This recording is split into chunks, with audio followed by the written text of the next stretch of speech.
not nameless, we're not faceless, we were born for greatness. We're not nameless, we're not faceless, we were born for greatness. We're not nameless, we're not faceless, we were born for greatness. They say that I'm reckless because I'm relentless. They spit on my face and curse on my name and taking my life in vengeance. Yeah, you can try and blame us and try and take what's sacred, but we're not nameless, we're not faceless, we were born for greatness.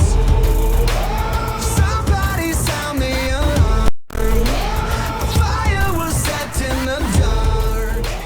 It's time that you know. No, we're not nameless, we're not faceless, we were. And welcome to Redemption Radio. I am your host, Devlin Scott. We are now post WrestleForce. Our biggest pay-per-view of the year is WrestleForce. And on the line with me, I have a very special guest. He is the man that debuted. He is the one king that was being teased now for quite a while. The Dropkick King himself, Adrian Cochran. What's up, Adrian? How you doing, buddy? I'm calling you from my car. In the rain. This is awesome. Is it raining pretty bad down there? It's slacking up a little bit. It was really bad earlier, and didn't even mess up my hair whenever I was going in to fetch my food. So it's not loud enough that I don't think it's gonna interfere with the call. Yeah, I don't hear too much, so that's good. Adrian has a limited amount of time. He's actually calling us on his break, so thank you for that, Adrian. Shout-outs to AJ, Court, and Flex that are all in the chat. I know Aurora was there a minute ago. I figured it'd take a little bit for people to go ahead and join. But we are now at WrestleForce. We just had the show go up here in the last 30 minutes. And a secret that you have been keeping now for quite a while, correct, Adrian? Over a month. And the only person I told was the handler of Stacy Sterling, and the Chuck Matthews handler was able to figure it out. Other than that, it was me, you, her, and him, and I kept that secret for over a month. And it was very, very hard to do that because there was so many people who was like, "Oh, Adrian, where are you going? Where are you going to be handling at next?" And I'm like, "Not telling you." I probably had a little bit more fun with it than I probably should have, because I started teasing, "Oh yeah, maybe CWC is the one that's going to be getting me," and I got to really thank the Fedheads over there, because the BCW/Slaughter Fedhead teased the crap out of Adrian coming there, so shout-outs to them. Yeah, that was really good. It was really funny. I saw some of the tweets, and I'm knowing the whole thing. For those that are in the chat, for some reason the participants don't always show. Aurora is in there, and then Alan is there as well. Alan handles Jew Blazer, Johnny Maverick, Ronnie North, and Martin Karloff. I have been DMing him so many times, and I don't think he might have been able to piece together that I was probably a secret debut coming, but it's like I can now formally introduce myself. Hey, Alan. How you doing, buddy? For those that are in the chat, I appreciate you guys listening in. So yeah, we had a pretty crazy pay-per-view. We had some belts change hands. We had some big debuts. Adrian was not the only debut, actually. We had a couple other big debuts. I saw that. Yeah, were you able to skim through the results at all? I skimmed real quick on my phone. I saw the Ashley Grimes debut, and I saw kind of like who won each match real quick. Okay. How much time do you have that you can stay on? Because I don't know how deep we want to go with you being on the phone. I probably have another 10, 15 minutes. Okay. Well, I'm going to do a quick rundown if you just want to join in as we do a quick rundown, and then I'll probably get in depth once we get off the phone. Okay. Let me go ahead and bring the results up here. I'm multitasking, so I'm still learning this whole YouTube live thing out, so we're going to go ahead and start. We start off the show with a little tease, actually. First, we have the the thing I wrote. Yeah, exactly. We see some of the teases that we've seen with Adrian coming in. We see the scrambled television. We have him addressing the King of the Heavyweights, Matthew Shields. All this leading into hashtag Believe. Perhaps maybe you can give real quick what's that all about with Adrian? It's something that some people I was working with back in Exodus Pro kind of came up with as a cool little thing that Adrian should do, because Adrian's kind of always been one of those. He spent most of his career kind of being an underdog. And after he started winning world titles, it wasn't so much of an underdog, but he just started saying that, I know that since I've done it, I believe that I'm able to do this. And, he's just started turning into almost like a motivational thing. Okay, very cool, very cool. I'm going to be trying to test this and putting up some of the graphics on the YouTube video. I know graphics aren't as good as video, obviously, but I'm still kind of learning, so you'll see some of the different graphics popping up, which I did kind of do a little style different on the graphics this time. I did not do pictures of everybody for every match. Any of the title matches, I did a title sort of thing. So, something just a little different to mix things up. But we get into, so we have the tease with Adrian, then we see Matthew Shields come out with his little trumpeters, comes talking about tonight his, night to pretty much to silence UG, and to further that he is the King of the Heavyweights here in Redemption. We have the Rags to Riches 3 qualifier, which is supposed to be Chuck Matthews taking on Justin Harmony, taking on John Blade, taking on Alicia Hicks. The winner of the match gets entered into the last spot into the Rags to Riches 3 match. Now, as we see in the beginning of this, we see Devlin backstage that Justin Harmony is out of this match, actually.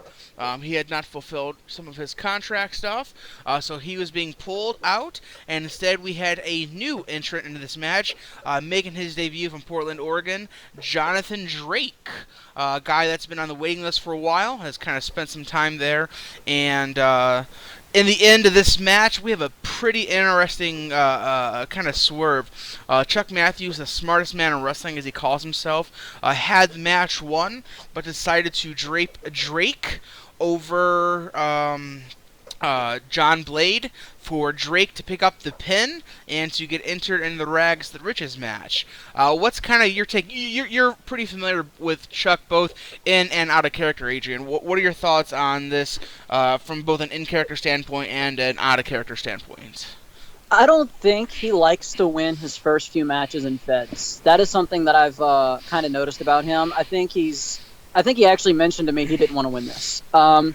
In terms of in character, he's going to spin it as Chuck has a grander plan that did not involve him being involved in this match. So that's probably how he's going to spin it in character. Okay. What do you think about Jonathan Drake? Is somebody you're familiar with at all? Or? I am not, but I'll certainly be looking into him. Okay, very cool, very cool. From there, we go into a segment with Justin Harmony, and this is a interesting segment. He kind of drags Hannah Lacey out and tries to pretty much make a WrestleForce moment for himself, in which Devlin Scott then comes out and says, I can go ahead and give you a match against Grimes, which we know that Gavin and Avery had a empty arena match the night before. So Gavin comes out kind of beat up and everything, and he says, yeah, you can have a match against Grimes, but not this Grimes. And at that point, we see the debut of the former Five Lakes champion and still undefeated Ashley Grimes. She is now a member also of Redemption. So we have Jonathan Drake and we have Ashley Grimes up to this point in the show, both making their debuts, in which she makes short service of Justin Harmony, and the caveat to this match is if Harmony lost by any matter, he would then be fired, in which he did lose to the Red Death. Ashley's own finisher that she kind of stole from Deadeye, picks up the 1-2-3, debut win at WrestleForce, Ashley Grimes, and fired from the company, Justin Harmony. So really short range tenure for him. Any thoughts about Ashley making her debut the same show as you? I figured Drew would eventually get involved in Redemption, seeing as he was involved in the last radio show, which I was listening to. I just didn't think it was going to be this quickly. So I'm actually pleasantly surprised about Ashley Grimes being involved. So I think that's really cool, though. Very cool. Very cool. Let's see here. No problem, Flex. Just wanted to make sure that you did review the results. Give you a big congratulations already, but we'll get into that once we get into the match. Um, let's see. And looks like Drew is also in. Not Boston Drew. Drew that handles Seth Lawless is in the chat. What's up, Drew? Yeah, Johnson Drew. I call him not Boston Drew. All right. The next matchup is a grudge match. Danny Hall taking on Johnny Maverick. These two. I wrote this match. Very good. Yep. You seem to write a lot of Alan's characters lately. Yes, I do. For anyone who doesn't know, I've written like 7 Drew Blazer matches. It seems. So, and your points will be shown along with everybody else's points. Everybody hearing the chat, the show pretty well. Just making sure, because mine looks like it's a little behind. But we get into Hall versus Maverick. They've had some stuff going on in terms of both coming from, I believe, Blazing Wing Wrestling. Both are former champions. Both have had some feuds otherwise. Outside of the company, Danny Hall pretty much came here to face Johnny Maverick. And this was some great spots in this match. I'm not going to spend too much time on it. In the end, this was all Johnny Maverick, pretty much. This was a win for him to pick up, a much-needed win for him to... He first had the feud with Devlin Scott, then after that he had the feud with Danny Hall. Now it's time for Johnny to focus on furthering his own career in whatever fashion he sees fit, while also dealing with the Illuminati or government or whoever's after Johnny this week.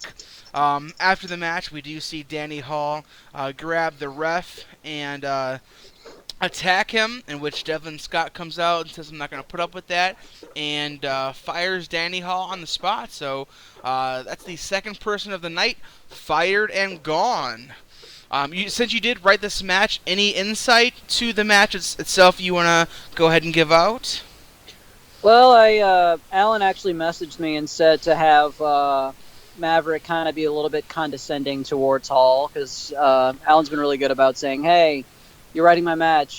Here's just a couple of tips to write my character, and he's been really cool about that, and it's been really easy stuff to work in, fortunately. So that's kind of following that instruction is really the only special juice I really put into this match. Okay, very cool, very cool. With that, if you need to get going, just give me the holler and let me know. I probably should. Okay, no problem. I appreciate you joining me. We'll get you on the next time on the radio, and we'll get a lot more into where Adrian's come from, what his plans are, why redemption, among other things. So, again... Here's a quick tease I'm going to give you before I leave. Go right ahead. Roleplay posted tonight. There you go. All right, good night. Take care, Adrian. Alrighty.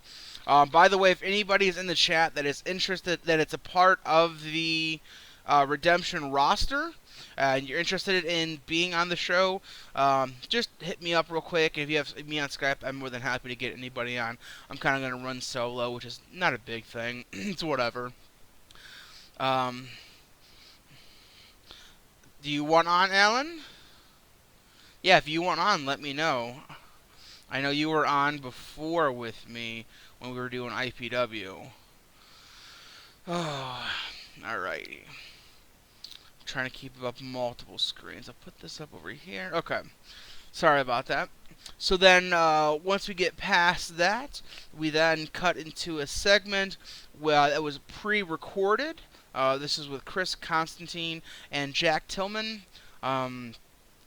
So we see further development of Jack Tillman, what kind of guy he is, what kind of a bully he is, and it seems like Chris Constantine is trying to do his best to keep Jack Tillman in check, and I'm not so sure that how well it's working for him. Great little read here. I recommend taking it out. He kind of he brings up Trixie again. He kind of mentions about the tag team shots that him and Mark Storm have earned. So they're kind of going to be interested in taking on either Rebel Inc. or Young Cubs. Alright. Alan's hitting me up. Let's see.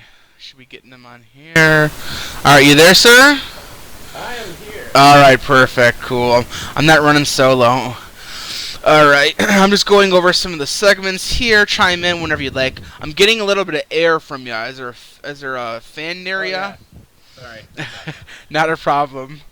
So yeah, talk about Jack Tillman and Chris Constantine. He brings up Trixie. He brings up the tag team division. Tillman and Storm have a tag team title shot coming at some point. He talks about potentially having a heavyweight or new gen title shot because he's in the Rags to Riches match. Any thoughts yourself on Jack Tillman, Alan? Jack Tillman has a supervillain vibe about him. Oh, Like, not quite the Joker, but like if the Joker was an MMA fighter yeah, and just beat the shit out of people because. that's the vibe I get from Jack Yeah. Tillman.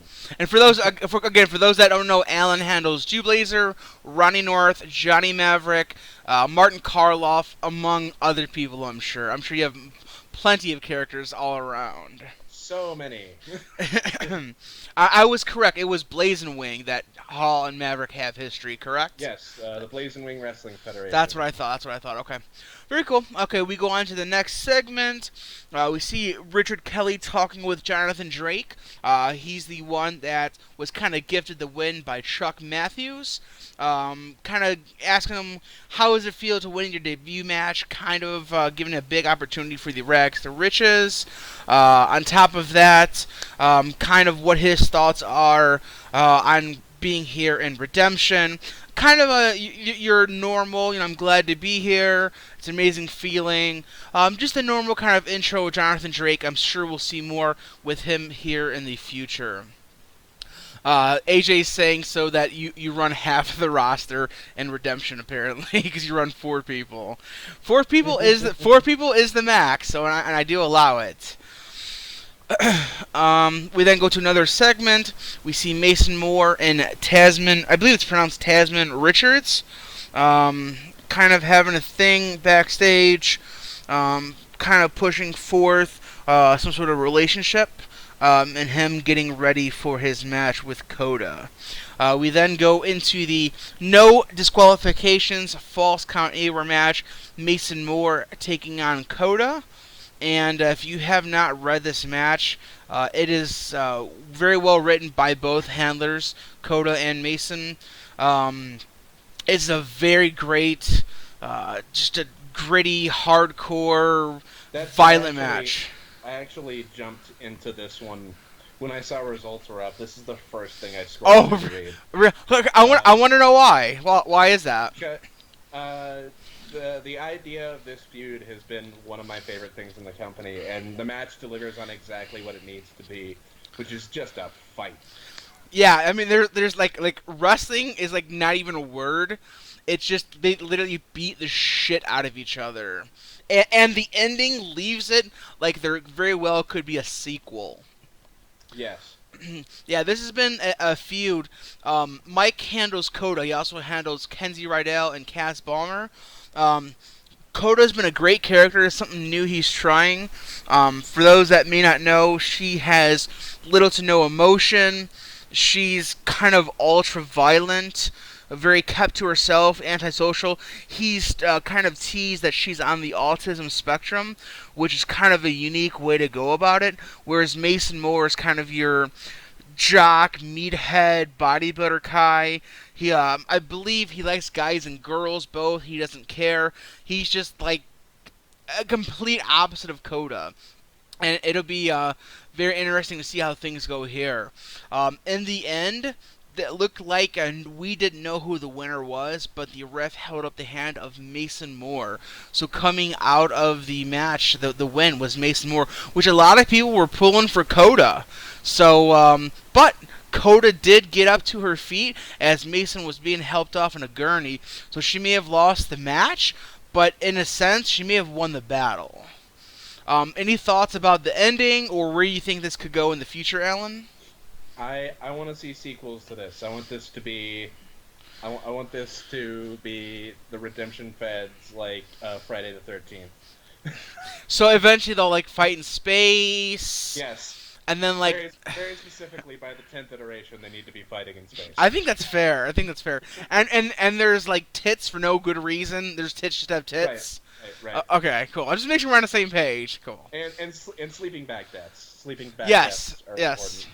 important. Blood just like squirts out, and you're not sure.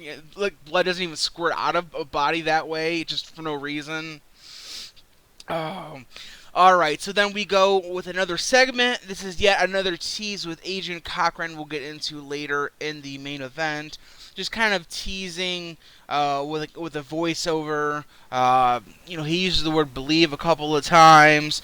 This is his manager Eddie is actually talking to Devlin, and then he comes out and kind of addresses and throws a "believe" shirt over the camera. So a little more teases here. We then get into the next match. Jeremy Starling versus Caroline O'Hara Burchell. In this match, this is a non-title champion versus champion, and the winner names the loser's competitor for glory in 2 weeks. So whoever loses will be defending their title against the person that the winner of the match names. Going into this match, I know it didn't seem like there was much build, but there's kind of an underlying thing with the whole who's a better champion. What's kind of your take on this match going into it? It's two people with something to prove. That's the obvious thing. Pretty much, Caroline, in all of her promos, seems to have this like paranoid "am I good enough" attitude. Definitely, I definitely get that too. But yeah, that's what this match is about. This is ego is at stake here. Okay, yeah, definitely, yeah. I mean, you have Starling with his, he's living greatness. Obviously, he's teamed with Coda a few times. Seeing that she's, obviously better than some of the people in the rest of the roster. Kind of aligning himself with somebody that's strong. Whereas Burchell's kind of more of a lone wolf. She's won cleanly a few times. She's also won kind of dirty. She seems to use a nice bag of tricks and to pick up wins however she sees fit. So she's almost like a silent but deadly sort of killer in a sense that you never know how she's gonna come at you. She could make give you a pinfall. She can make you tap out, or she could go ahead and use some dirty tricks to pull off the win. Don't I know it? Definitely, yeah. Jude Lacer's got a little bit of the history with her, and then so does Martin Karloff. So, yep. Have some close back and forth and fighting outside of the ring. In the end, winner by submission, Caroline O'Hara Burchell. So she wins cleanly over Living Greatness, makes him tap out, and she gets on the mic after the match and says one word: Coda. So in 2 weeks, we will see Jeremy Starling defend his Young Lions Championship against the Destroyer Coda. So Nice. Coming off of her unfortunate loss, but still looking strong in the battle, fighting a man that she's been tagging with a couple of times. So you have many storylines going on there. So can Starling really pull it off? Will Coda earn the championship in her first chance at it? She's had a couple of chances at the Genesis, I believe, maybe once or twice, but I believe they were multiple person matches, perhaps. But I mean, Starling hasn't had a huge test yet as a champion, so this might be that first test. And then that leaves the door open for Burchell with getting into the Rags to Riches match later in the evening. We know that one of the title shots is hers, so it leaves her to focus on that one person. Whereas if she would have lost, Starling not only would name somebody to face her in 2 weeks, but then she'd have to worry about whoever the person winning the title shot of that would be. So obviously she did herself a big service by picking up this win. Yeah, whoever that handsome fellow might be. Any thoughts about Starling versus Coda? How that's going to play out with them previously being tag team and being friendly to each other? Starling versus Coda, Coda seems to me like any friendship they might have had is kind of a moot point. Coda's gonna show up to wreck some shit. Yeah, definitely. We get into another segment. We're seeing Trixie backstage before her match, talking about how the Genesis title we're talking about, is on the line every show. She's going to put it up against Blair. Always be getting a number of women on the roster. Means that it's kind of a girl clique in Redemption. Blair, Kayla, fighting over the Genesis title here as of late. Trixie's our first two-time champion, looking to have a little bit of a longer run this time around than she did last time, whereas Blair's looking to win the title back and become a two-time champion herself. Shout-outs to Trixie, who wrote this match. She's still kind of new at match writing, but if you are a newer match writer and you are afraid to give it a go, or if you like Spot Fest, where it's just one spot after the next, this is the match for you. I don't know how much you possibly read it, Alan, but there is just literally spot after spot, and she kind of takes a focus on Blair setting up 4 chairs inside of the ring, and one by one, the chairs get destroyed throughout the match. Nice. Yeah. I kind of came up with an ending because of the way Trixie wrote the match. Obviously, I wrote the ending with this. I wanted to write a big spot with this. So a couple of the spots I want to look into was, at one point, Blair lays Trixie out on the 4 chairs. She kind of uses a kendo stick and slides it underneath like her top on the back, and then kind of sticking it in her trunks. So she's kind of almost hog-tied in a sense with the kendo stick strewn across the chairs.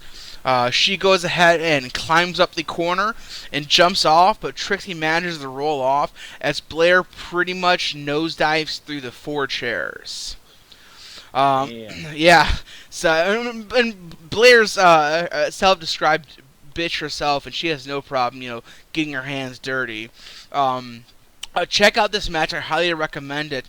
In the end, Blair is able to pull off a huge win. Again, this was a last woman standing match, so the way to win the match is to knock your opponent down for the 10 count. So I'm kind of going to go a little more in depth with the ending here, because I thought this ending was a great spot for it, the way the rest of the match was written. So Blair kind of lays Trixie out inside of the ring. She slides to the outside, grabs a table, slides a table inside of the ring, sets it up, grabs Trixie and kind of whips her into the corner, lifting her up onto the top of the corner. Climbs up after her. She locks in the Blair Express, which is her version of the Unprettier. She kind of locks arms, somehow carefully turns 180 degrees, and jumps off, pulling Trixie down, driving Trixie through the table, hitting the Blair Express, laying her out. Both ladies are down. We get up to a 9 count. Blair grabs the ropes, pulls herself up. We hear the 10 count. Ding, ding, ding. Blair Kavista, your new Genesis champion and a 2-time Genesis champion. Yeah, that is a hell of an ending. Yeah, I'm thinking about it, and I'm like, I mean, we obviously take a little exaggeration with writing our stuff, but it's very well potentially that if done right, it could very well be done. So I'm like, fuck it, I'm gonna do it. But yeah, an Unprettier through the table. What a way to go out to become champion. That's obviously we're gonna be using the term a WrestleForce moment.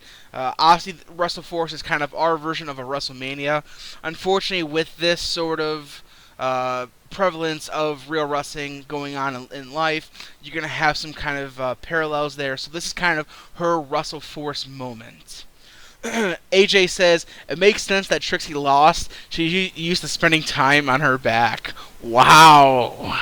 Wow. Wow. That means my WrestleForce moment was beating Danny Hall. Yeah. Yeah, let's move on from there. We then go to a backstage segment. We see It's a kind of a touching moment that Trixie and I wrote for Alex and Honey. For those that may not know, Trixie is living in the UK, and she kind of was having a hard time dealing with what happened in Manchester. So we kind of want to reflect that because Honey's such a positive character and always positive thinking, and something as terrible that happened would obviously affect her in a sense. And Alex, being the kind of that protector for her, wanted to do his best to kind of cheer her up and try to make her feel okay. Like, bad things happen, but there's still a lot of good in this world. So it's something, kind of a touching little segment I recommend reading. But it goes to show further how much of a protector he is over Honey, something that Aurora and Damon both have kind of alluded to now for weeks. So we then get into another backstage segment, this time with Rebel Inc., Damon and Aurora, talking about how, no such thing as being nice. Essentially coming out and saying that, in a sense, that Alex and Honey aren't necessarily living in the real world, and not everything is, strawberry Kit Kats and root beer floats. But, it takes hard work and dedication, and you can't always be there to protect someone, and that's what Alex is doing. He's kind of protecting Honey, and he's doing her a disservice. And that's kind of what Aurora is leading to. That's before we get into the actual tag team match. Going into that tag team match, what are your thoughts on the two teams? Obviously, you know Rebel Inc. fairly well, being Ronnie and Jew Blazer were tag team champions previously. Yeah, Rebel Inc. I was curious to see how this one turned out, because Aurora is doing such a good job establishing herself as a single star. I'm really interested to see how that plays out. But I thought this one could have gone either way, just because I feel like maybe Rebel Inc. will always be a thing, but maybe they're gonna branch out here soon. You think it's time? I mean, I know you weren't in NGW. I don't know how much you maybe paid attention, but there was a point where it's kind of coming to that. Aurora picked up a big win over Mark Storm, I believe, in NGW. She had, I believe, a win maybe over Dean Judas, if my memory serves me correctly. But she was picking up some big singles wins, and the thing was that everybody always said she was the better singles competitor. But we did see a few weeks ago in Strange Bedfellows that Damon actually beat Aurora. So that's kind of an interesting one. But then 2 weeks ago we saw Honey beat Aurora, and then we saw Alex beat Damon. So coming into this, you got some momentum on the Young Cubs side. So we go ahead and get into the tag team match. Honey and Aurora started off. Honey gets some good offense going in early until Aurora's able to turn the tides in her favor. Eventually, we get to a point where Alex and Damon are inside of the ring. Aurora's energy's back, and she kind of asks for a tag. Damon walks over and tags her in. She jumps in the ring. She moves into the position opposite of Damon. The second that Alex is back on his feet, Damon and Aurora connect with a double dropkick tandem move. We see the referee force Damon out as Mark Storm and Jack Tillman come down the entrance ramp to scout out the match, much to the boos of the fans. They come down and stand at the bottom of the entrance ramp as we continue inside of the ring. Aurora loses kind of her focus with Tillman and Storm for the moment, which gives Alex an opening. He spins Aurora around to face him and grabs her for the Cali twist, the corkscrew neckbreaker, dropping her to the mat. We see Tillman and Storm both jump up on the apron on either side of Honey, which Alex is alerted to. He quickly pops up and charges over towards them, but they back off with their arms in the air, making sure that they don't physically interfere. This allows Aurora to crawl over to Damon as he enters the ring. He comes up behind Alex with a German suplex. Alex's focus was completely gone thanks to the distraction. Damon, back up to his feet, sees Honey charging into the ring. Aurora charges in as well, leaving over the down Aurelio as she hits a flying clothesline on Honey. Meanwhile, Alex is slowly up to his feet as Damon grabs him and hits Stay Down, a sunset flip powerbomb, setting Alex to his back. Damon hooks both legs. 1, 2, 3. And your winners and still tag team champions, Rebel Inc. AJ points out Aurora did have a world title match in F Society. So yes, I do remember that. That's correct. Thank you for pointing that out, AJ. So we see Rebel Inc. pick up a win kind of with murky waters. But the important part about this is before Shea can announce the winners, Tillman and Storm into the ring and immediately start beating down Damon and Alex. They lift Damon up into the air and together powerbomb him down onto his back. Aurora and Honey come up behind him. Aurora grabs Storm and tries to grab him, but he slips out of her grasp and slides out of the ring. Tillman's able to block an incoming shot from Honey and drops to the mat, rolling outside of the ring himself. So inside of the ring, Aurora and Honey stand side by side as Tillman and Storm retreat up the entrance ramp, laughing to themselves. So in the end, what's that? And Devlin Scott continues to have the worst security in the wrestling Yeah, industry. yeah, pretty much. But so we see Rebel Inc. and Young Cubs kind of have this murky sort of win, not necessarily the cleanest win. Alex did use the distraction for a second in his favor. Then we saw Rebel Inc. kind of use it in their favor to finish the match. But then in the end, they kind of stood side by side. So moving forward, do you see this as Cubs versus Rebel Inc., or do you see this now a 3-horse race? I think maybe you could keep it Cubs Rebel Inc. But with Storm and Tillman just kind of always there until like the hand is forced and they're put into it. But I don't know, maybe we're already there. Maybe we're already at all three teams. Because we have seen some attacks by Tillman already. Now, yeah, it's Storm to the fray a little bit. But at the same time, they're both in the Rags to Riches match, which is for single title shots. So we'll see kind of how that goes as the show progresses. We see backstage kind of a nice moment with Alex and Honey, even though they end up unfortunately losing. We see that they're okay and they're willing to get back to it to train more. Then we get into the Rags to Riches 3 match. Now, coming as an outsider, this is your first Rags to Riches. What's your thoughts on the actual concept itself? I read the rules and didn't understand them. Okay. That's fair. I try to explain it as well as I can.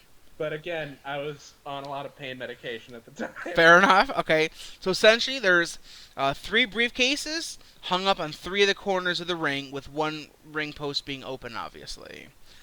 The match begins, and the first 3 people to pull down the briefcases keep those whatever's inside of the briefcase. 1 contains a heavyweight title shot, 1 contains a New Generation title shot, and 1 contains a dirty rag. Then in 2 weeks, at the first episode of Glory, we see a 2-on-1 match. The 2 people that won the title shots face the person that has the dirty rag. If the person that has the dirty rag can pin either of the other 2 people, that person will steal their title shot. So it's their way of going from rags to riches.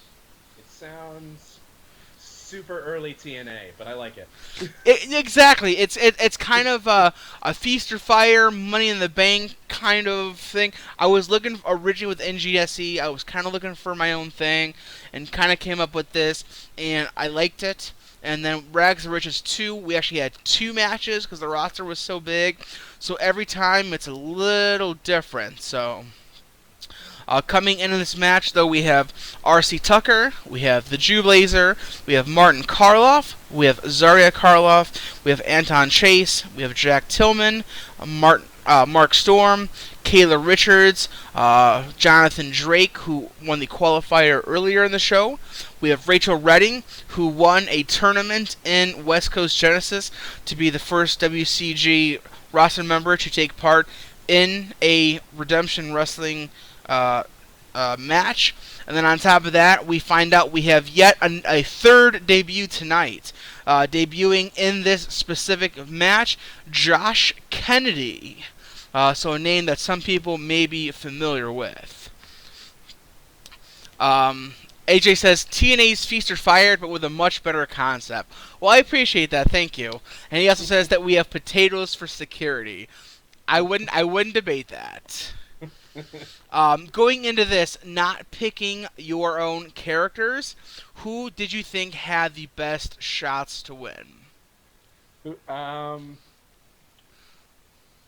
I thought Kayla Richards because I think like a booker, and thought, oh, obviously, girlfriend, wife, whatever, uh, associate of the current world champion.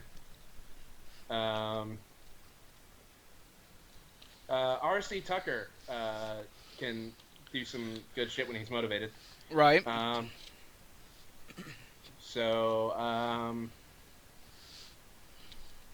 Those were kind of my two picks. Okay, fair enough. And I know that we had a bunch of people yell out last week in the chat who they thought. I know Drew Blazer came up quite a few times. I know Kayla came up quite a few times. Jack Tillman came up quite a few times.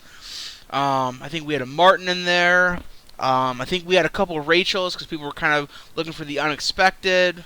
I think we had a Mark Storm. So we had a good smattering of people, trying to pick out who they think is going to win.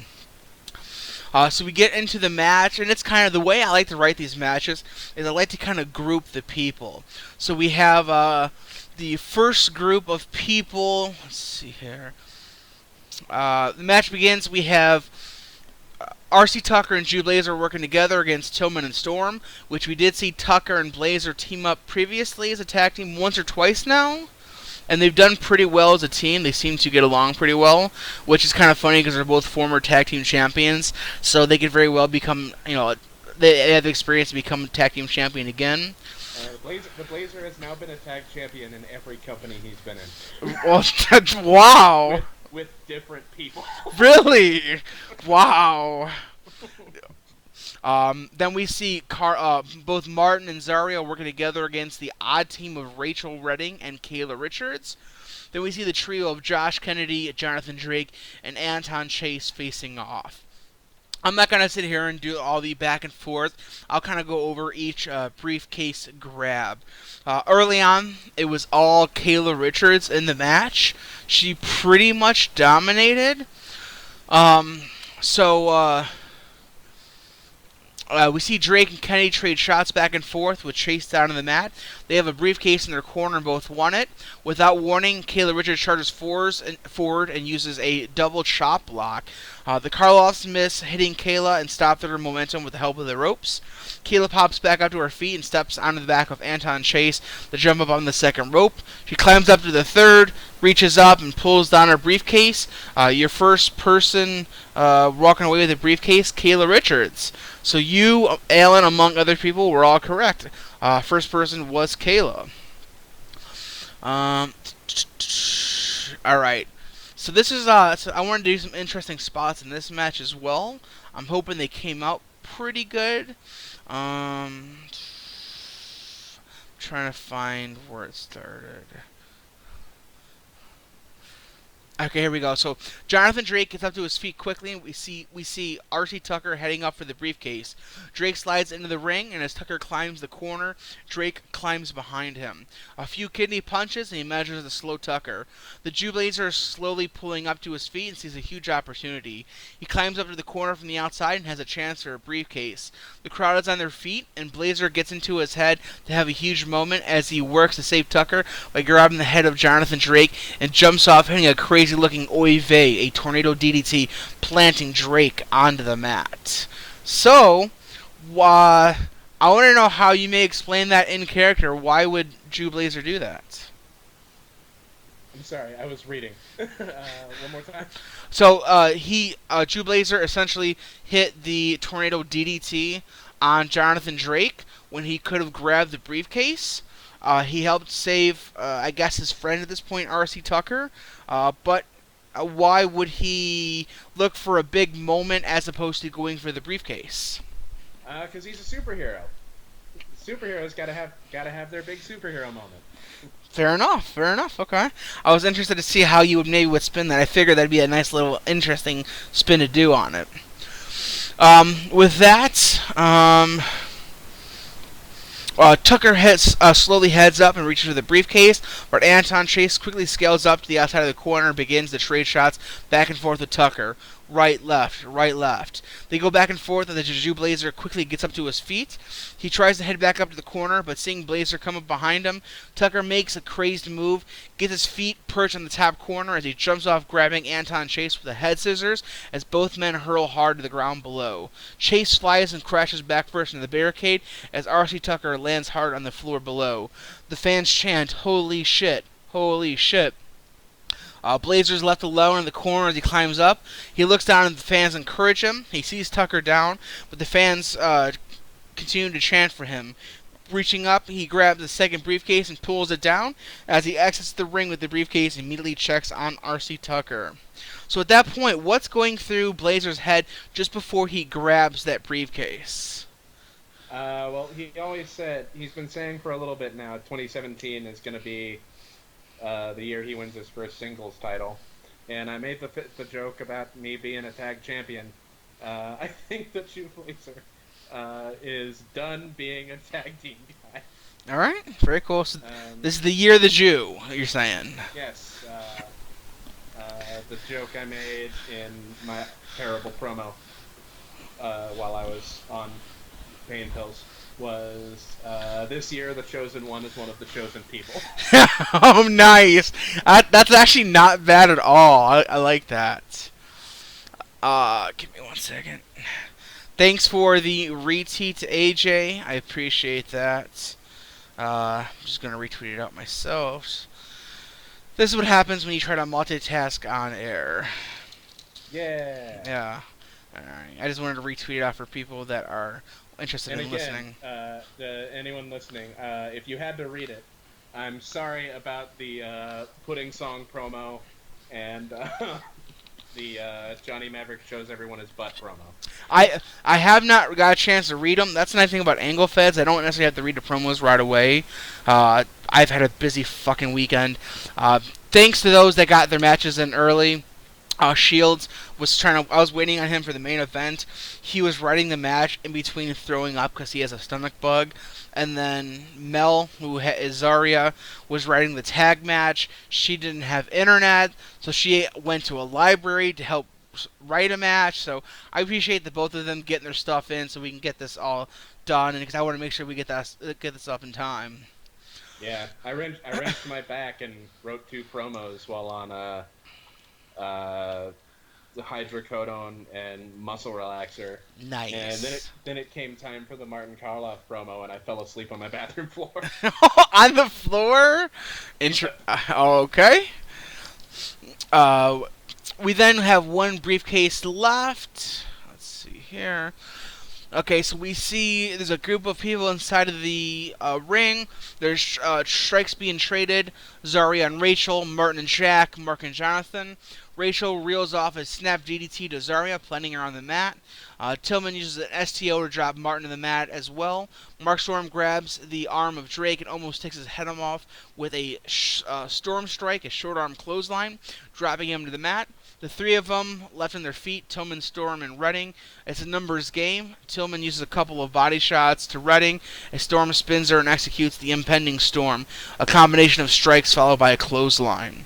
Storm and Tillman are left inside of the ring as they talk things over, but they're interrupted by Josh Kennedy as he comes flying across the ring. Storm turns around and takes a shot for Tillman as Kennedy uses Oblivion's Peak, a roundhouse kick to the head, to drop Mark Storm to the mat. This gives Tillman the opening to head up to the final corner for the briefcase. Kennedy continues to try to get up behind him, but Tillman is able to kick back and connects to the head of Kennedy, sending him falling back. Jack grabs the briefcase and pulls it down off of the pole. Winner of the 3rd briefcase, Jack Tillman. With that, we go to the reveal of the 3 briefcases. First, Tillman opens his, and it is a dirty rag. We then open Jew Blazer's briefcase, and it is a new generation title shot, which means The heavyweight title shot is owned by Kayla Richards. So, at this point, Matthew Shields, her boyfriend, is the heavyweight champion. She looked kind of unsure. What do you say? You want a title shot and you have to face. Say Martin won a title shot and Zarya was the champion.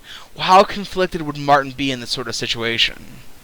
To be honest, I was expecting to see that played with a little during this match, but yeah, that's my Booker brain says it's a tricky situation, and one wonders how that mindset will affect her in the actual 2-on-1 match. Definitely. With that, we get into another segment. This is Yuji Fujiwara kind of addressing the fans before his match, something that he doesn't normally do. Gets to the point where he even uses some vulgar language, which is not normally indicative of Yuji. What are your thoughts on Yuji as a character and his sort of underdog story? Something that's not too much different from somebody like, Jublazer, who's kind of being cheated left and right. I love a good underdog story.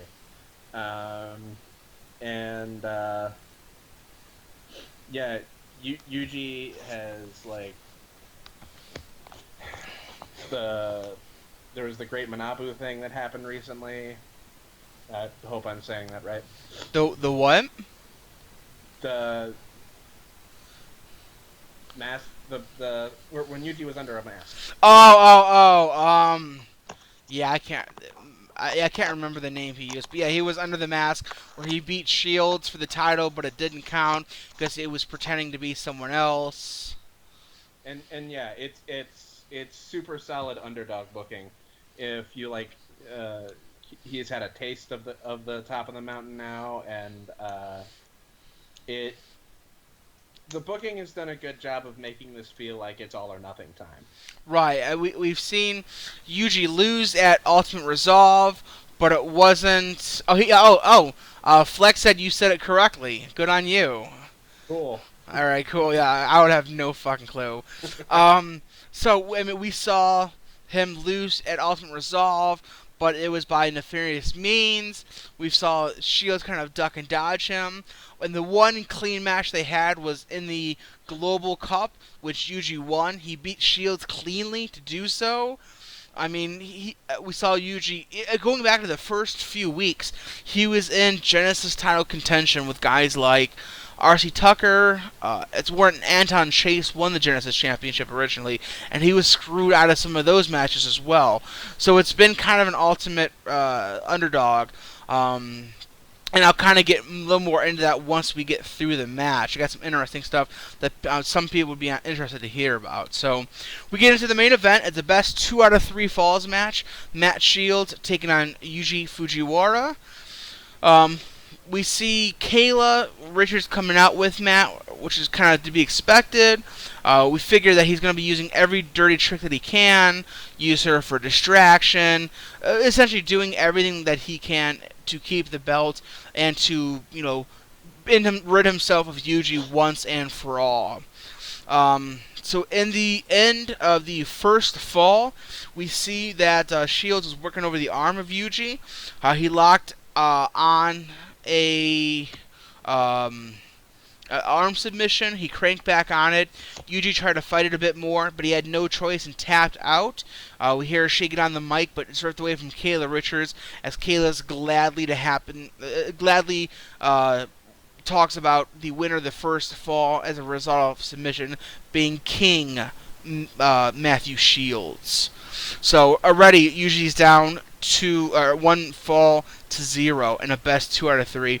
That means Yuji, even more of the underdog, needs to win 2 falls in a row, which could be something that would be kind of more of an inconceivable to do. Going into the second fall, we see Shields pulls Yuji up and sends him over the corner, into the corner. Shields turns him, grabs him to a belly-to-back position, and raises him up to the top rope. Shields traps the arm and pulls Yuji up, looking to hit the avalanche arm trap belly-to-back suplex. Yuji manages to slip off and hits a kick to the leg of Shields. Shields stumbles slightly and Yuji takes advantage with a clubbing blow to the back. Yuji quickly goes under Shields and gets him to a position. Yuji charges out of the corner and hits Champagne Dreams on Shields. Yuji holds the legs, stands, and floats over into a jackknife cover. Yuji has to let go of one leg because of his damaged arm. 1, 2, 3, kick out. But the ref signaled for the bell, saying that Shields kicked out just a split second too late. Winner of the second fall, Yuji. So at this point, we're tied 1-1. Matt did cause Yuji to tap out to the submission, but then we saw Yuji just barely pulled out a pinfall. So up to this point, what are your thoughts on the match in terms of, is Yuji going to be able to do it, or is Shields going to somehow still walk away with the title? I always say that a 2 out of 3 falls match is the perfect blow-off to a feud. But yeah, it's... I really, really like how even this is, despite the different styles of both competitors. And that goes to attest to Shields again. He wrote earlier the Mason Coda match with help from Coda, and he wrote this match himself. He's pretty much written all of these Shields matches, especially the ones with Yuji.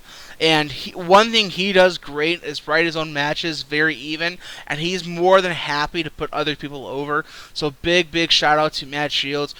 He's been with me since day one with Redemption, and he's been doing great stuff, and I really do appreciate him, that everything that he's done. We then get into the third fall. We have, more back and forth. We have more Shields working over that arm. Shields, we see both men get to their feet on opposite sides of the ring. They go towards each other, and Shields goes with a cheap poke to the eyes. Shields takes advantage and once more tosses Yuji's shoulder first into the ring post. Shields tosses Yuji to the middle of the ring and locks in the lesser key of Shields, but stops. He shakes his head and drops the arm of Yuji and pulls him up by his hair. Shields hauls Yuji into the position for the phalanx driver, it's pronounced. I'm not sure. But Yuji manages to slip off. Yuji uses the momentum to grab the arm of Shields and brings him down into the Fujiwara armbar. Yuji has it locked in the middle of the ring and pushes up to get more leverage. Shields scratches and claws trying to pull himself to the ropes. Shields rolls himself over and goes to turn the submission to a pin, but Yuji rolls all the way through it and lands on his feet and keeps his submission on, transferring it to a bridging Fujiwara armbar. Shields keeps clawing away at the mat, inching closer to the ropes, but is still very far away. Yuji has to let go of the bad arm, but keeps it locked in with his free arm as he puts more of his body weight across the back of Shields to stop him from getting more towards the ropes. Shields is still fighting it, but he's slowly and fading with every second, and the hold remains applied. Shields' head falls as his arm seems to go limp. Yuji cranks back on the submission as the ref looks at Shields and signals for the bell. Ding, ding, ding. Your winner and new heavyweight champion, Yujiro Fujiwara. Great job, sir. Great job. Woo. Yeah, and that ended perfectly.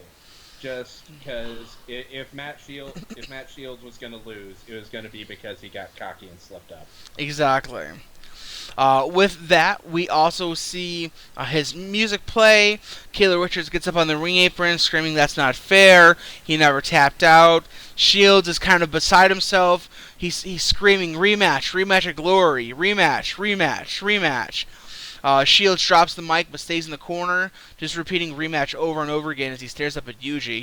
It looks like he's almost staring through him. Yuji hops back down to his feet as Kayla Richards quickly takes him down, the brand new champion, with a spinning heel kick. Shields is quickly back up to his feet, as well as now the two Monarchs stand on each side of Fujiwara before they can make their next move. The lights turn off. Big blue letters revealing "Believe" appear on the screen as the opening chords of Fighting by Yellow Card echoes throughout the arena. As soon as the violin kicks in, the lights come on, and the man that's been warning Matthew Shields for over a month that he was coming appears on the ramp sprinting down towards the ring. The fans go absolutely nuts as they see the man in a black shirt and blonde hair dashing down the ramp. Adrian Cochran, the former F Society competitor, slides into the ring, causing Shields and Richards to both slide out and retreat around the ring, heading back to the ramp. Yuji looks a bit confused from everything that happens as Cochran offers him a hand. As soon as the new heavyweight champion is on his feet, Cochran can barely be heard telling Shea to give him the announcement. Shea says, "Here is your winner and new Redemption heavyweight champion, Yujiro Fujiwara."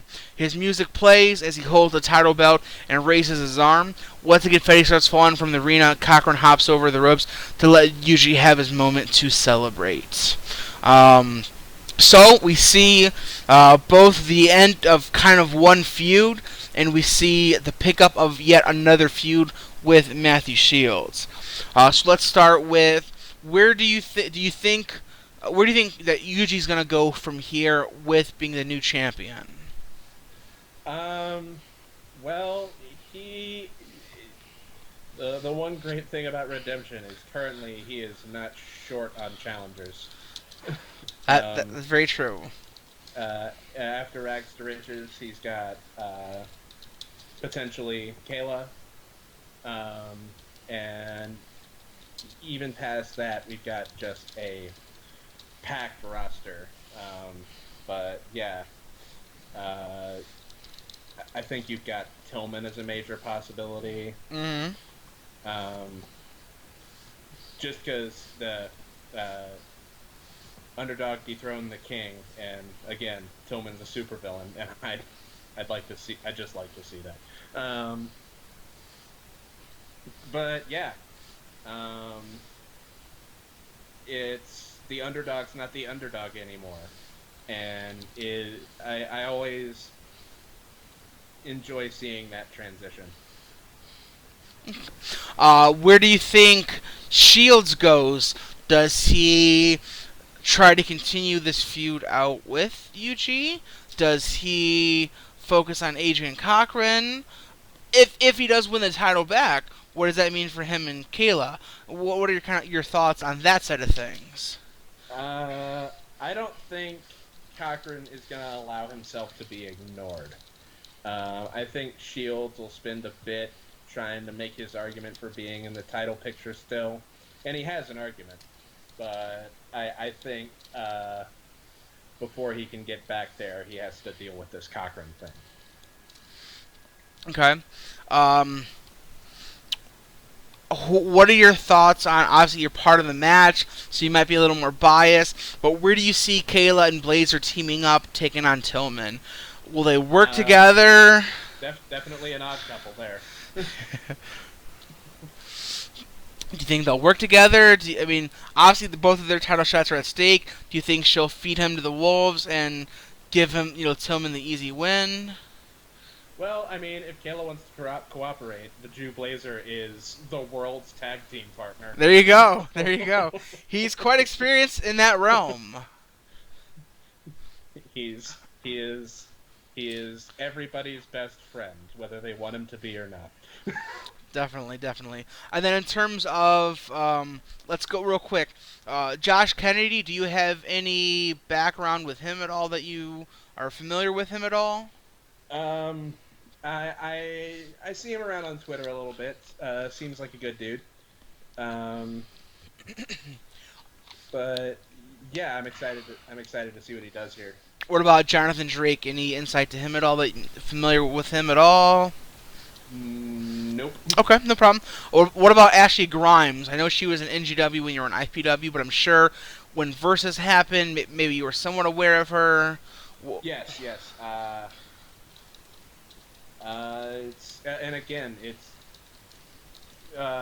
don't envy you booking this huge influx of talent we just got. Definitely. You have Adrian Cochran, who's was a heavyweight champion in F Society. Ashley Grimes is undefeated, former 5 Lakes champion. I believe she was a champion in Inferno as well.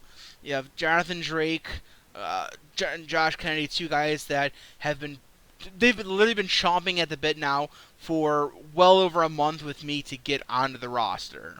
They've been waiting quite a bit. So those four right there, plus. And Gavin kind of doesn't have anything to do now. Exactly. So Avery Miles. Yeah, exactly. Avery's gone. Gavin's still there. Gavin is an undefeated unified champion himself. That very well could be something. Then you have. Johnny Maverick has an unspecified title shot he got for beating Danny Hall. Yep. You have Chuck Matthews, the smartest man in wrestling, just kind of hanging out in the back. I mean, Mark Storm is a former champion himself. Depending on what happens with Tillman. Plus, and here's a little teaser for people, our roster cap is at 30.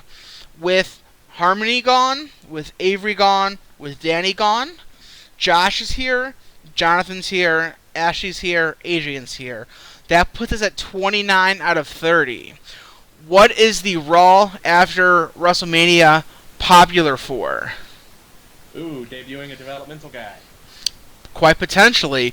We have one roster spot open on the in Redemption right now, so we'll see where that goes with Glory. I'm just going to say the next Glory, keep an eye out for that. In terms of Yuji picking up this win, this is something that Shields and I agreed to before the Global Cup even started.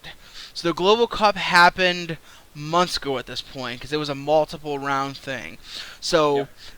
at WrestleForce, at the time it was an unnamed pay-per-view, Shields and I both had sat down and already determined, okay, so at Ultimate Resolve, he'll have this match with Yuji, and he'll beat him, but it'll be dirty.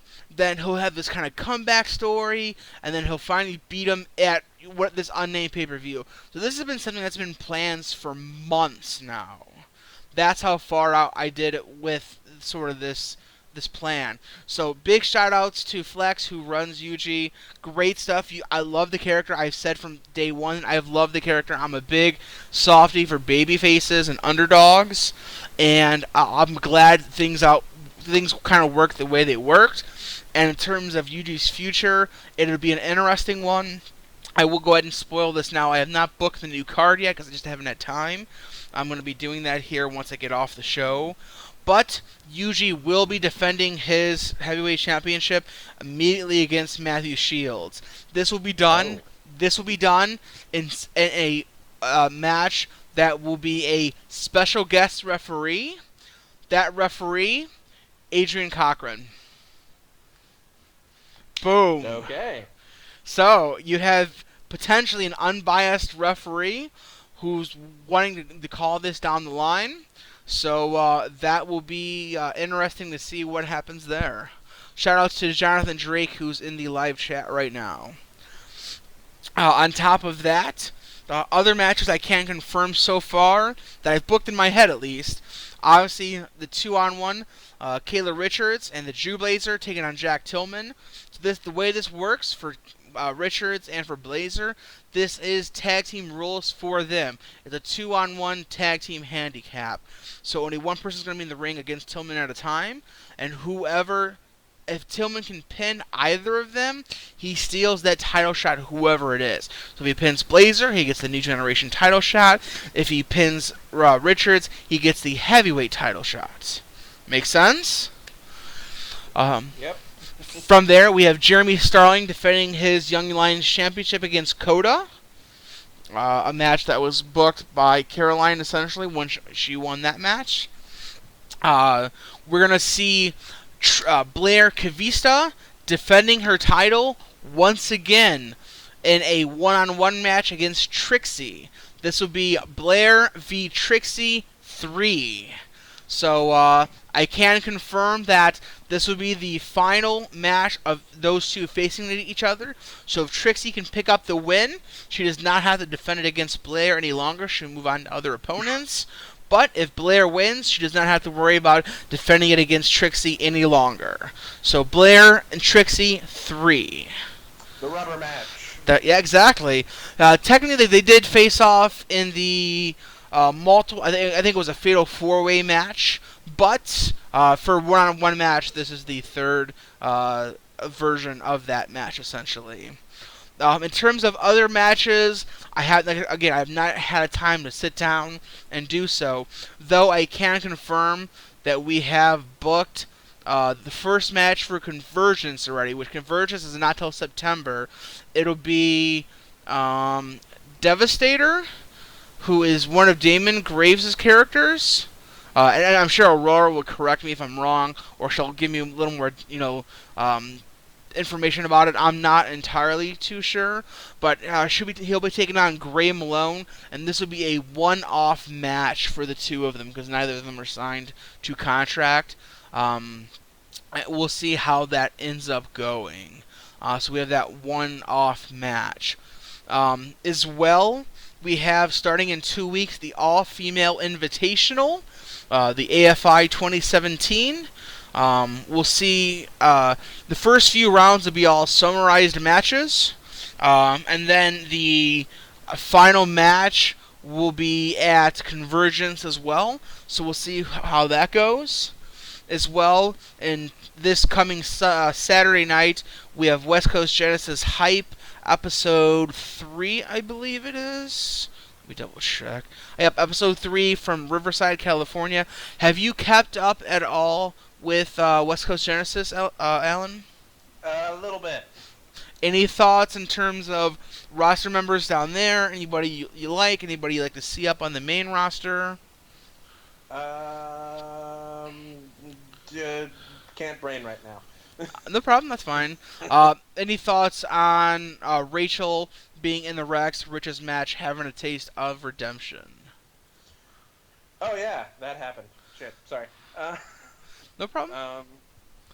Yeah, I mean that would kind of be the obvious choice to me, but I guess we'll see who the 1 out of 30 is. Yep, there's 20 on it's 20 on the WCG roster right now. We'll be expanding to 22 come next card. So with it being monthly, we're gonna expand it to 2 more people. Convergence will be a big pay-per-view. It'll be kind of the next 2 pay-per-views will go hand in hand with each other. I'm not going to really give away too much. It's for people to maybe figure out. But on September 3rd, we have Convergence. And then on November 26th is Resurgence. So they kind of go hand in hand. Any guesses as to what those 2 things maybe will bring to Redemption Wrestling?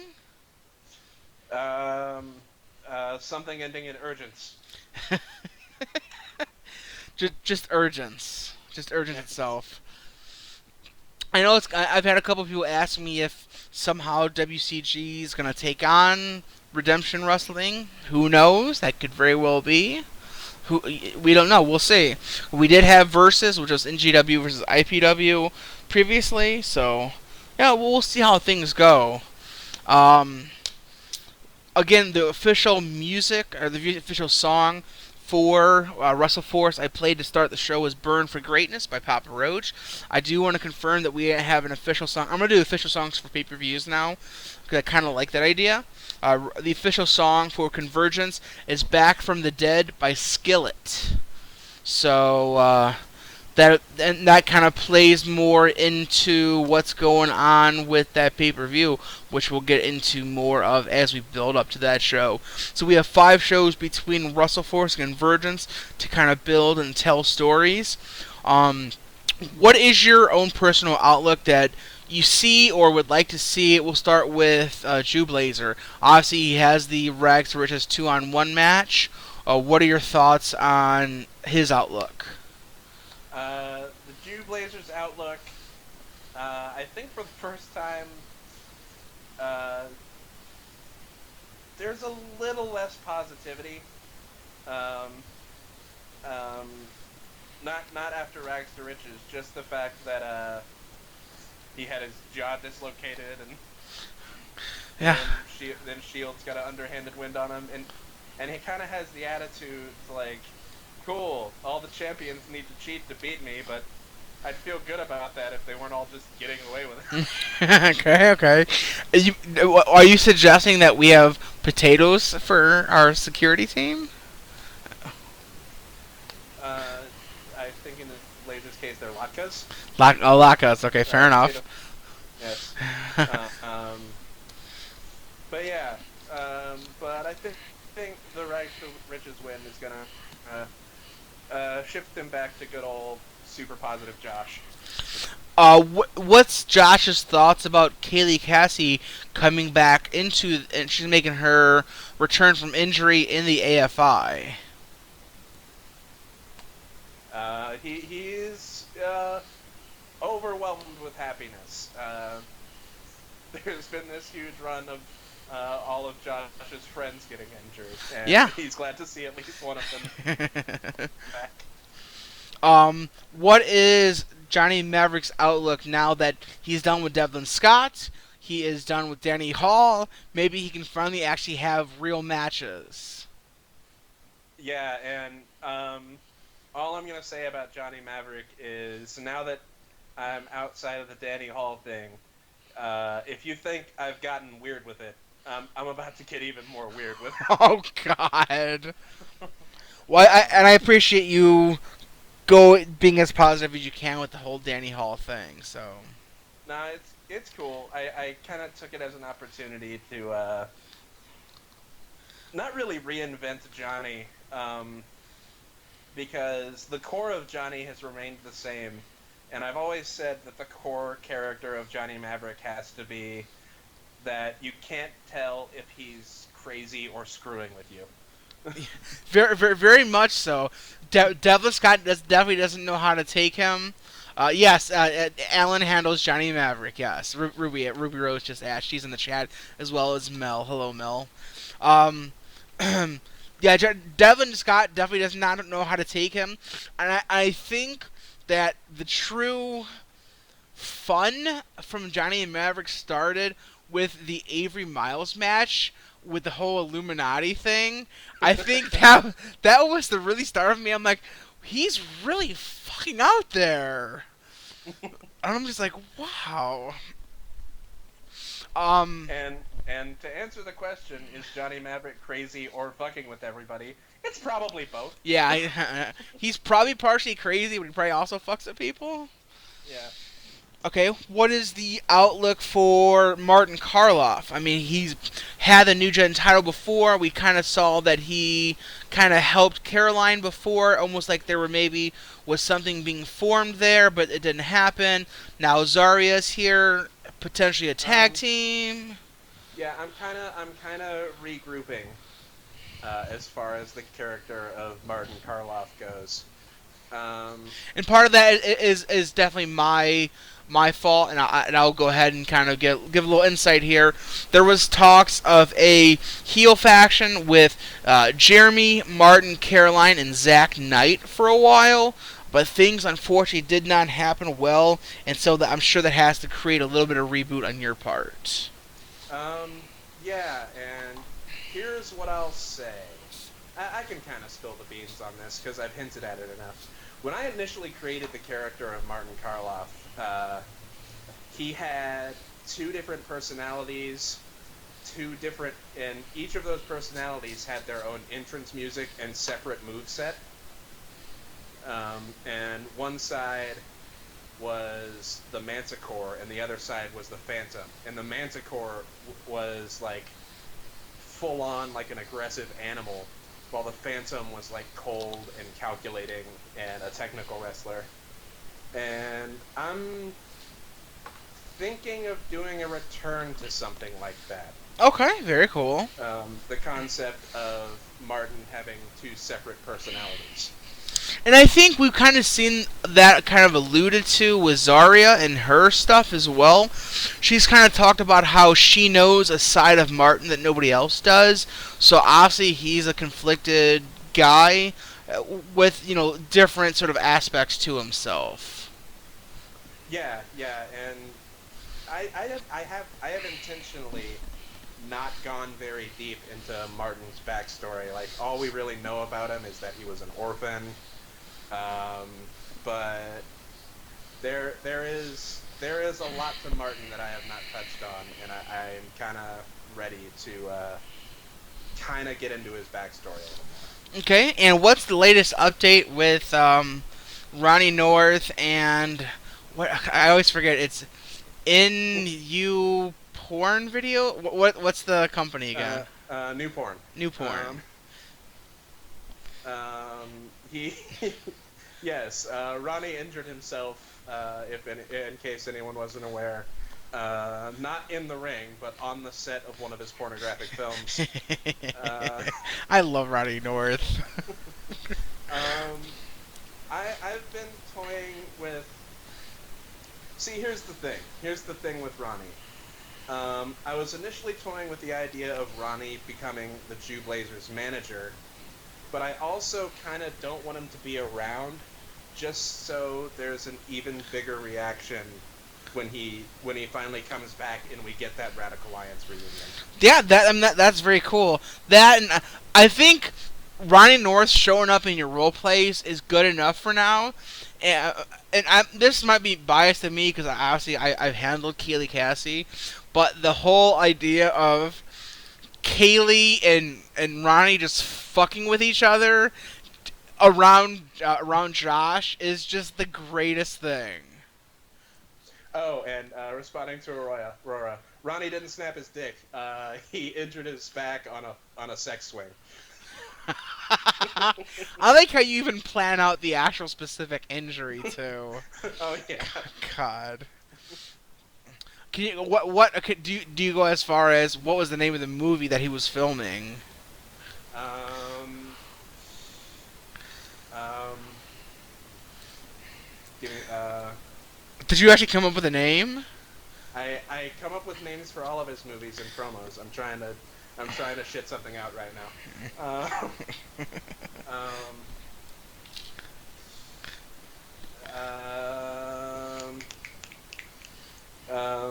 I was gonna say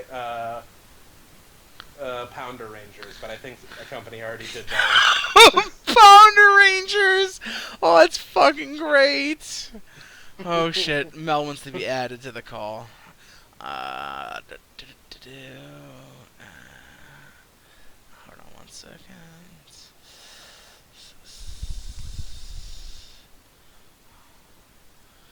Alright. Alright, it's ringing her. Alright, so we're adding Mel to the call. She handles Zaria Karloff, Zachary Sears, Jessica Sears as well. What's up, Mel? Hi. We're. Oh, Oh my god. Wow. We're actually in the process of finishing up a little bit. You're more than welcome to be on.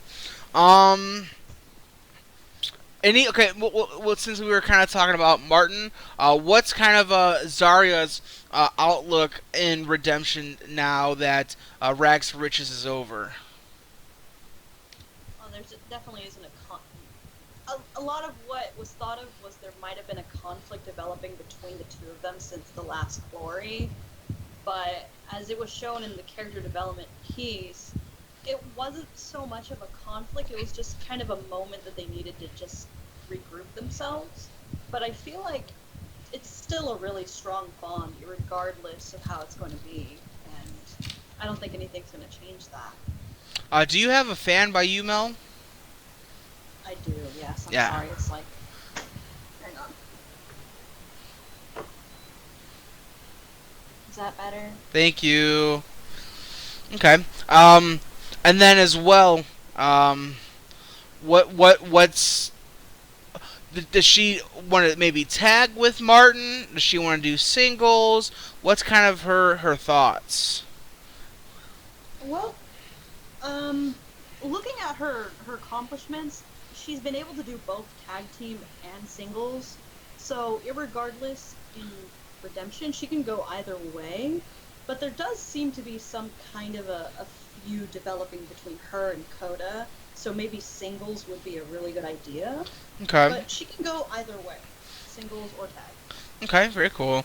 And then did you want to touch on maybe where Zach Sears is at? For those who may not know, Zach was previously in IPW with us, and he's currently on the waiting list for West Coast Genesis. Well, Zachary's story right now is kind of going in the direction of a very dark place. I really, really enjoyed his heel turn that I did in IPW.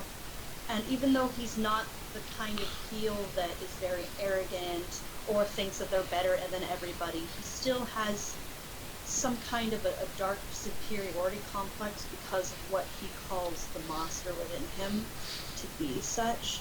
And I want to start exploring with that more and maybe get to the point where it's really, really intense. And I feel like it would be such a great story to tell. Okay, very cool. Yeah, I've always liked Zack Steer stuff. I told you that in IPW is one of my favorite characters. Kind of, especially with the bilingual stuff you do a lot with him and the translations. He definitely is a very fun character to read. I definitely recommend anybody to read any of the Zack stuff.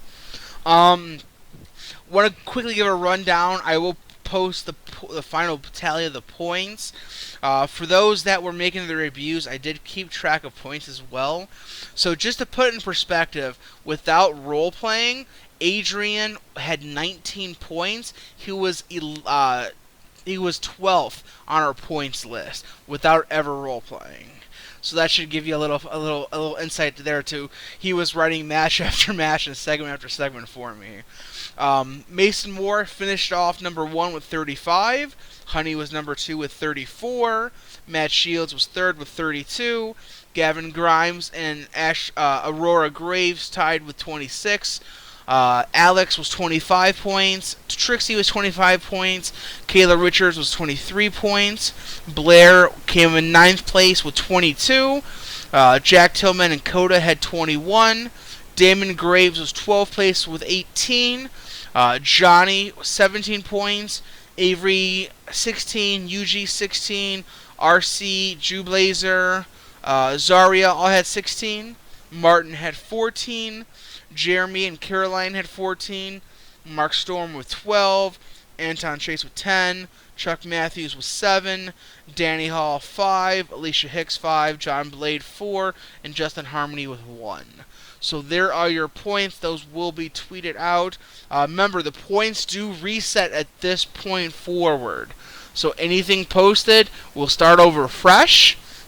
Put it in perspective, points matter to a point, but not fully. They help towards pushes, title shots, and occasionally do determine the winner. So with the Mason Moore versus Coda match, some people ask why Mason won.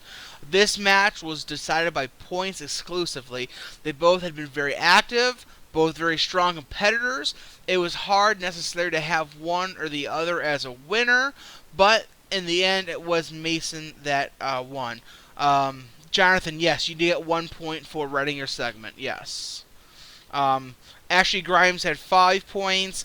Josh Kennedy had 1 point as well. Real quick, we'll start with Mel. You've been here a little less than Alan has. What are your initial thoughts on the point system?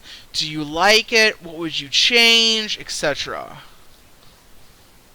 I really like the direction that you have the point system going right now. I feel like it's a really good incentive for people to be more active and more creatively involved with the Fed. That's a really, really good idea, I think. I don't have any problems with it, actually. Okay. Alan, you've been here for a while, so you've dealt with both not having the point system and having the point system. Do you have a preference? What do you like? What would you change, etc.? I've come around to the point system. I was initially very skeptical about it just because of how shitty my free time is. But, yeah, I've come around to it. Okay. I'd say I prefer it. Okay. And, it has pushed me to pretty consistently get out 1K plus promos. So. Okay, definitely. Now, I mean, put this in perspective. If people think, oh, well, I can't keep up with it, I don't have the time. Yuji is our current heavyweight champion. He's 15 out of 30 on the list in terms of points. So as you can see, points don't exclusively do it. At the same time, Honey and Mason are first and second, 35 and 34 points. Neither of them have a title right now. So it's not exclusive, but at the same time, Matt Shields is in third place. He was our heavyweight champion, for a long time. So they do matter to a point. But in the end, it's about telling a story, and that's what will come first. But as I said, I did use the points in cases of, Mason versus Coda. And I think I've tried to do my best to be fair in terms of this, with Angle being all new to me and everything. Mel, how are you liking the idea of an Angle Fed? I've been a part of Angle Feds for a good while now, and it's kind of a strange change because for the longest time I was solely in roleplay feds, and that was what I did for the longest time being in this game.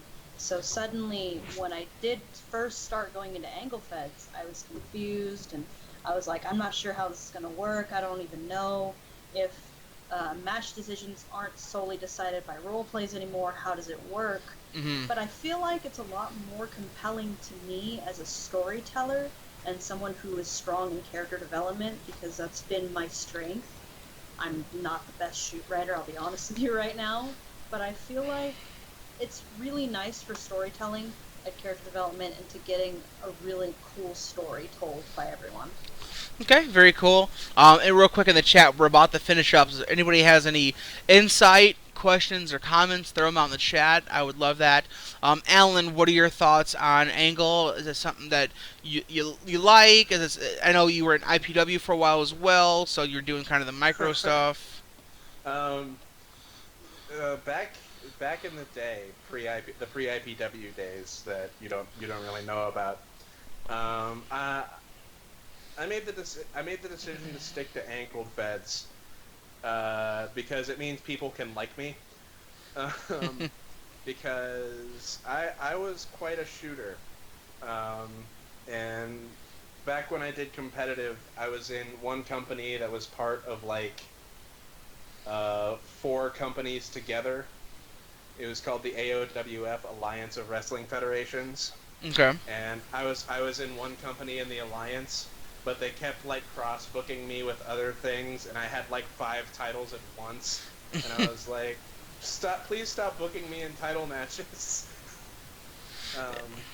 because it got ridiculous to the point where I just wanted to be in one company, but was in like 5, because we do cross promotional booking, and we get to do that whether you want to or not. But yeah, angled feds means I don't really have to shoot on people and make people cry like I used to. Well, I mean, Radical Alliance were obviously tag team champions in IPW. Maverick was a Spotlight champion, I believe. Yeah, he was the last Spotlight champion. Yep. So, I mean, it's obvious that, Microfed, it's more about that shoot, so it's obvious that, you can do it. Aurora says, wish I had known angle feds were a thing when I started roleplay. I had known they were a thing. I just always was a super competitive bastard. And I'm like, angle feds, that's for pussies. And then I just got burnt out. Unfortunately, I'm a super competitive person. So I just thought it was dumb. I didn't get it. Why would I do that? That's a waste of time. But now I'm more about telling the story. I got burnt out from competitive. I kind of still do competitive stuff, but I was doing a little too much competitive and getting burnt out. But in the end, I think this is fun, and there's less drama, and everybody just gets to have more fun with it. So, Devastation says, most of my experience has been RP Feds. Yeah, me too. I've always been RP. I mean, IPW was my first taste of micro Feds. In doing that, I will probably never do micro Feds again.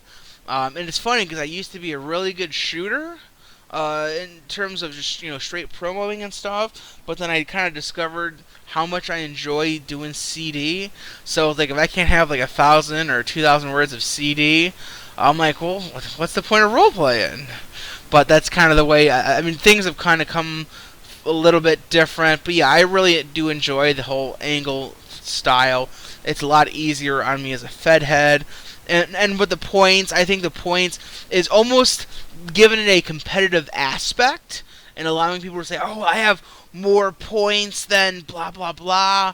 And that motivates that other person to, well, shit, maybe I need to do a segment, or maybe I need to write some more off camera. I mean, put this in perspective. I was having so much fun with Alex and Honey this week against Aurora and Damon.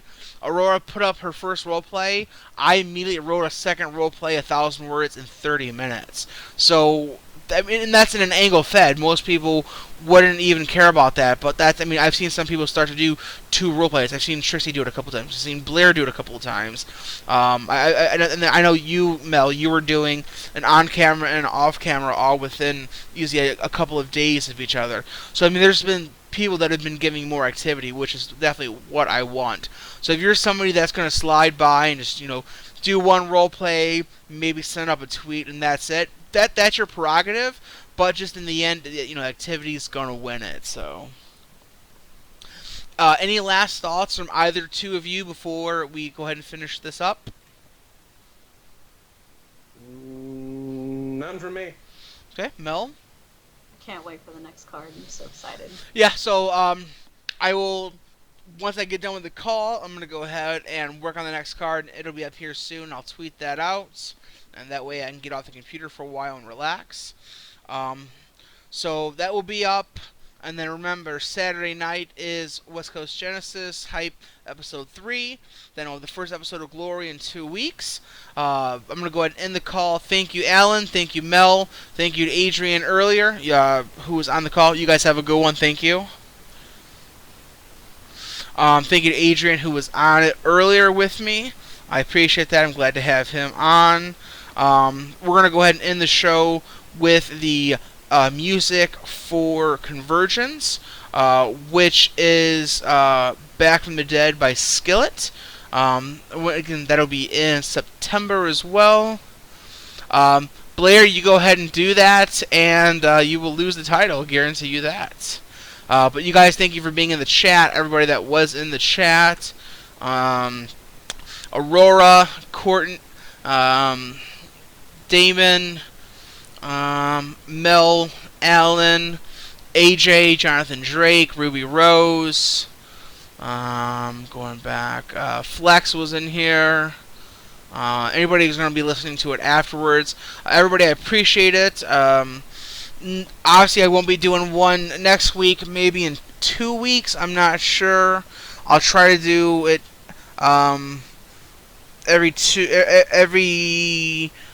every other show, probably maybe once a month. I'm not sure. Yes, Adrian was on at the beginning of the show for a very short time. He was on his lunch break. I'm sure he'll be longer on the next episode. So, all right. Well, you guys have a good one, and stay tuned for the new card soon. Take care.